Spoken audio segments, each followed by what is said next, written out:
मोदी सरकार के कार्यकाल में एनपीए का क्या हो रहा है। लेकिन उससे पहले एक जरूरी बात, जब आरबीआई से यह पूछा गया कि ये महानुभाव कौन है जिनके 10 लाख करोड़ राइट ऑफ हुए, जिनसे सिर्फ 13% वसूली करी गई, तो बोला गया कि नहीं, हम इनके नाम नहीं बता सकते, वो गुप्त और गोपनीय हैं।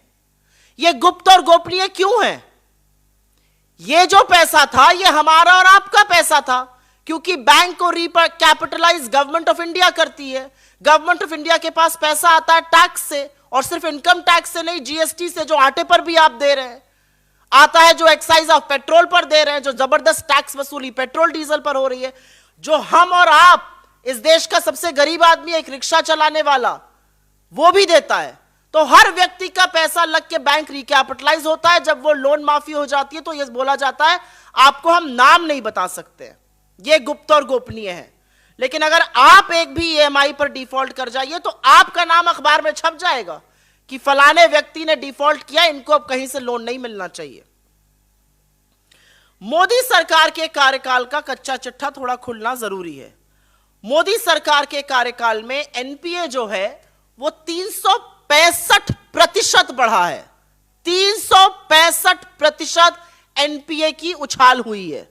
बड़ी फोन बैंकिंग की बात करते थे, जो एनपीए वित्तीय वर्ष 15 में 5 लाख करोड़ का था, वो इनके 6 साल के कार्यकाल में शुरू में 19 लाख करोड़ के आसपास पहुंच गया। 365% की वृद्धि। तो अब क्या सवाल नहीं बनता कि किसके फोन पर ये लोन दिए जा रहे हैं? क्या क्विड प्रो है? कौन पैसा लेके ये लोन दे रहा है और ये लोन एनपीए क्यों बन रहे हैं? ये सवाल पूछना लाजमी है और ये सवाल जरूर पूछा जाना चाहिए।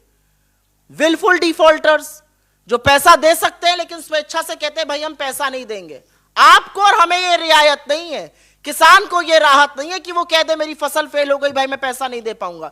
लेकिन अगर आपने हजारों लाखों करोड़ों का लोन लिया है तो आप ये कह सकते हैं कि मैं कर्जा देने में असमर्थ हूं, जबकि आपके पास पैसा हो सकता है।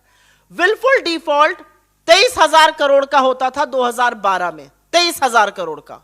आज वो करीब 2.5 लाख करोड़ का है। 10 गुना इजाफा विलफुल डिफॉल्ट में। ये क्यों हो रहा है? यू क्यों होने दिया जा रहा है? ये कौन लोग हैं जो विलफुल डिफॉल्ट कर रहे हैं और क्यों करना दिया जा रहा है? ये सवाल अपने आप में बहुत गंभीर सवाल है।